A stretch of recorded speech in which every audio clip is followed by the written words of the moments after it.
इस दुनिया में ऐसे कई सारे गांव हैं, कई सारी जगहें हैं जो काफी मिस्टेरियस है। जैसे कि महाराष्ट्र का एक गांव ऐसा है जहां पर अगर आपको अपने लिए घर बनाना है तो उस घर में आपको सांपों के लिए भी एक जगह बनानी पड़ती है ताकि सांप आपके घर में आकर वहां पर आराम कर सके। तो हिमाचल प्रदेश का एक गांव ऐसा है जहां पर भारत सरकार की बिल्कुल नहीं चलती। उस गांव के अपने नियम है, अपने कायदे कानून है और इस गांव में रहने वाले लोगों का संबंध है सिकंदर से। दुनिया में ऐसी बहुत सारी विचित्र जगहें हैं जो एक मिस्ट्री बनी हुई है, कई सारे सवाल खड़े करती है और आज के एपिसोड में हम आपको ऐसी ही 5 जगहों के बारे में बताने वाले हैं। तो वीडियो को आप आखिर तक जरूर देखिए क्योंकि आखिरी पॉइंट में मैं आपको ईरान के उस गांव के बारे में बताने वाला हूँ जहाँ पर इंसानों के ऐसे स्केलेटन्स मिले थे जो मानो पृथ्वी से थे ही नहीं। तो चलिए बिना किसी देरी के वीडियो को स्टार्ट करते हैं।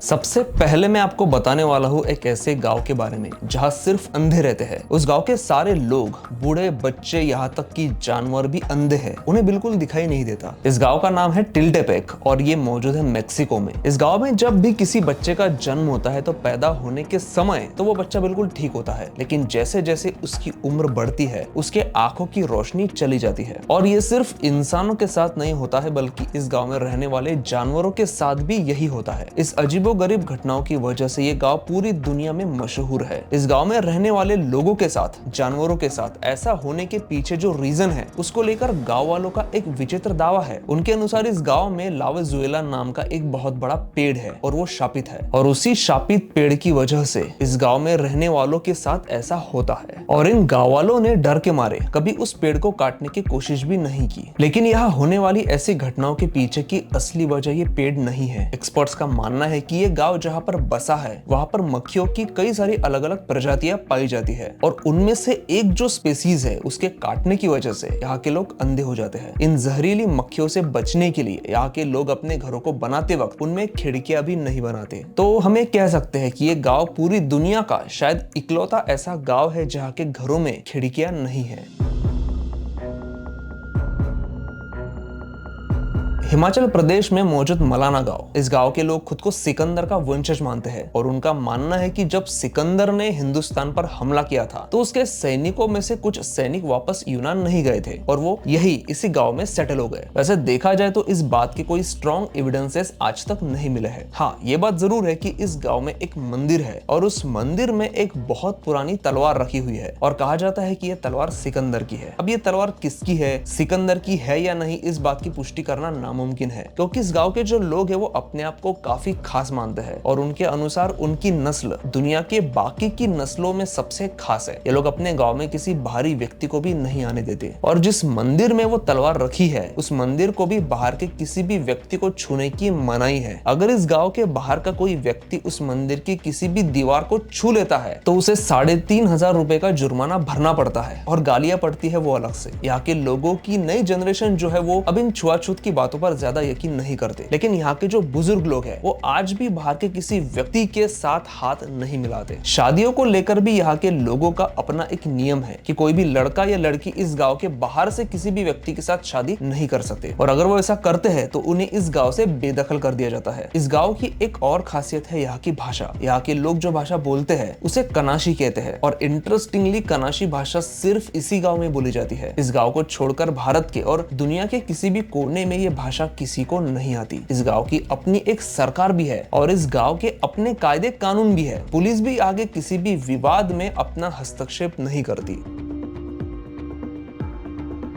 दोस्तों, अभी मैं आपको जिस गांव के बारे में बताने वाला हूँ उस गांव में इंसान और सांप एक साथ रहते हैं। अब आप कहोगे कि इसमें कौन सी नई बात है, सांप तो हर गांव में होते हैं। जी हाँ, आपकी बात बिल्कुल सही है, सांप हर गांव में होते हैं, लेकिन किसी गांव में सांपों को अपने घर में पाला नहीं जाता, ना ही उनके लिए घर में अलग से आराम करने के लिए कोई जगह बनाई जाती है। ये गाँव मौजूद है महाराष्ट्र के पुणे से लगभग 200 किलोमीटर दूर सोलापुर जिले में और इस गाँव का नाम है शेतफल। लेकिन आखिर ऐसा कैसे हो सकता है, कोई भी आम इंसान सिर्फ सांप का नाम सुनने से ही डर के मारे कांपने लगता है, तो इस गांव के लोग सांप से क्यों नहीं डरते और सांपों को अपने घरों में कैसे पालते हैं? इस गांव में करीब 2600 लोग रहते हैं और सैकड़ों की संख्या में सांप भी रहते हैं, और सांप भी ऐसे वैसे नहीं, किंग कोबरा जैसे जहरीले सांप। यहाँ पर किसी भी सांप को मारा नहीं जाता और ना ही कोई सांप कभी किसी इंसान को काटता है। ये शायद भारत का और दुनिया का इकलौता ऐसा गांव होगा जहां पर सांप काटने से आज तक किसी भी इंसान की मौत नहीं हुई है। बड़े तो बड़े, लेकिन छोटे बच्चे भी सांपों से नहीं डरते। यहाँ तक कि इस गांव के हर घर में सांपों के लिए एक स्पेशल जगह बनाई जाती है जहां पर जहरीले सांप आते हैं और घर में आराम करते हैं। सांपों को अपने घर में जगह देने की, उनसे प्यार करने की, उनकी पूजा करने की इस गांव की जो परंपरा है वो इतनी पुरानी है कि इसकी शुरुआत कब हुई थी इसकी जानकारी किसी को नहीं है।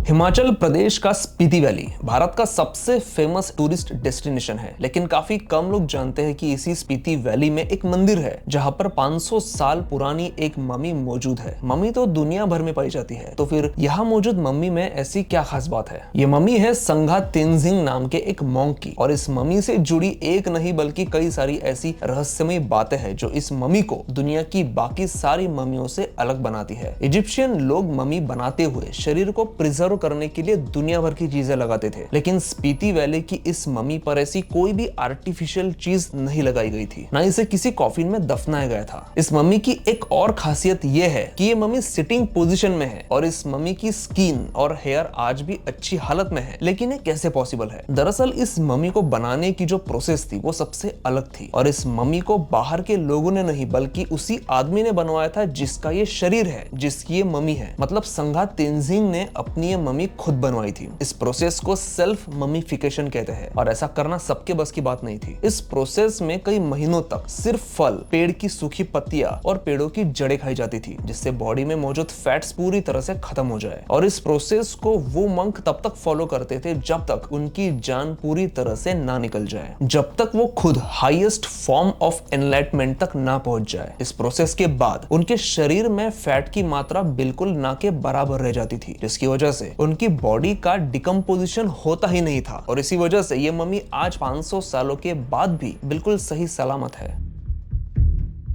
बौने लोग, जिनके बारे में हमने बहुत बार सुना है, फिल्मों में देखा है, लेकिन क्या होगा अगर मैं आपको ये बताऊं कि आज से 150 साल पहले ईरान में एक ऐसा गांव मौजूद था जहां सिर्फ बौने लोग ही रहा करते थे। इस गांव का नाम है माखुनिक, और ये ईरान अफगानिस्तान की सीमा से करीब 75 किलोमीटर दूर बसा है। 2005 में इस एरिया में एक मम्मी मिली थी जिसकी लंबाई सिर्फ 25 सेंटीमीटर थी। उस वक्त किसी को कोई हैरानी नहीं हुई, सभी ने यही सोचा कि ये किसी प्रीमैच्योर बेबी की मम्मी होगी। लेकिन धीरे धीरे एक के बाद एक यहाँ पर ऐसे कई सारे स्केलेटन्स मिलने लगे जिनकी हाइट 3 से 4 फीट ही थी, और ये स्केलेटन्स बच्चों के नहीं, फुल्ली ग्रोन एडल्ट्स के थे। यहाँ के लोगों की कम हाइट की पीछे का रीजन था ये इलाका। इस गांव में और गांव के आसपास सिर्फ खजूर और शलजम जैसे फलों की ही खेती होती थी, और ये लोग शाकाहारी थे, जिसकी वजह से हाइट बढ़ने के लिए जिन न्यूट्रिएंट्स की जरूरत होती है वो सारे न्यूट्रिएंट्स यहाँ के लोगों को मिल नहीं पाते थे, जिसकी वजह से इन लोगों की हाइट काफी कम रह गई। ये गांव 20वीं सदी तक ईरान के बाकी आबादी वाले हिस्से से बिल्कुल कटा हुआ था, और इस गांव तक कोई सड़क भी नहीं थी, इसीलिए खाने की कभी कोई दूसरी चीज इस गांव तक पहुंची ही नहीं, और नतीजा ये हुआ कि इस गांव के लोग बौने ही रह गए। आज के समय में यहाँ पर बौने लोग तो दिखाई नहीं देते, लेकिन उन्होंने उस समय बनाए हुए घर यहाँ पर आज भी मौजूद है। इन घरों की ऊंचाई महज 1 से 1.5 मीटर ही है।